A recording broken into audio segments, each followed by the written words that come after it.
La traite des êtres humains n'est pas un phénomène du passé. Elle est aujourd'hui intimement liée à la pauvreté, aux inégalités et à la recherche effrénée du profit. Les victimes sont souvent des travailleurs pauvres, des migrants ou des enfants. Bonjour à tous, c'est Plaid Magazine. On se retrouve pour le 6e épisode de « Le saviez-vous ». Hier se tenait le 25e anniversaire de la loi dite Taubira qui reconnaît la traite négrière et l'esclavage comme crime contre l'humanité.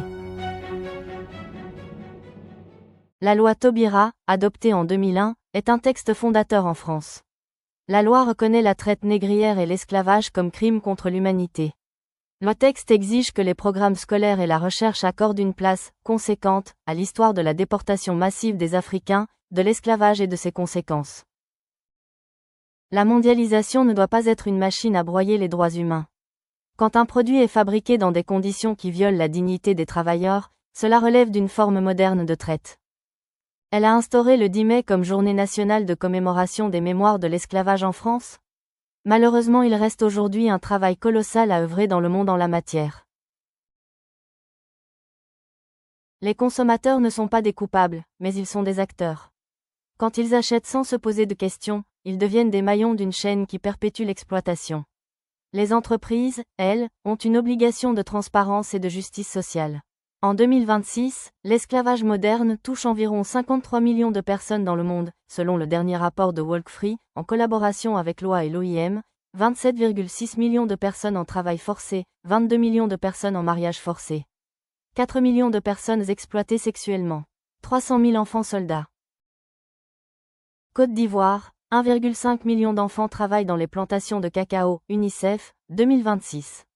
Qatar, 1 million de travailleurs migrants en situation de kafala, système de parrainage abusif. République démocratique du Congo, 40 000 enfants dans les mines de cobalt, Amnesty International, 2026. Libye, 10 000 migrants vendus comme esclaves aux enchères, OIM, 2026. Quand on parle d'esclavage moderne, on parle de ces femmes domestiques exploitées en Europe, de ces enfants des mines du Congo, de ces migrants vendus en Libye. Ces crimes sont les héritiers directs de la traite négrière.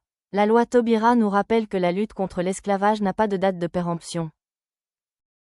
Reconnaître l'esclavage comme crime contre l'humanité, ce n'est pas seulement tourner une page de l'histoire.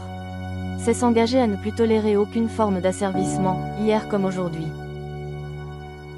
Le 25e anniversaire de la loi Taubira est l'occasion de réaffirmer que l'esclavage n'est pas qu'un chapitre clos de l'histoire, mais une réalité contemporaine qui exige une réponse globale, juridique, économique, éducative et militante. Partagez, likez, je suis toute seule pour faire vivre ce média, montage, illustration, rédaction. Votre soutien fait vivre ma chaîne. C'était Plaid Magazine, pour que la justice n'ait plus jamais les yeux bandés.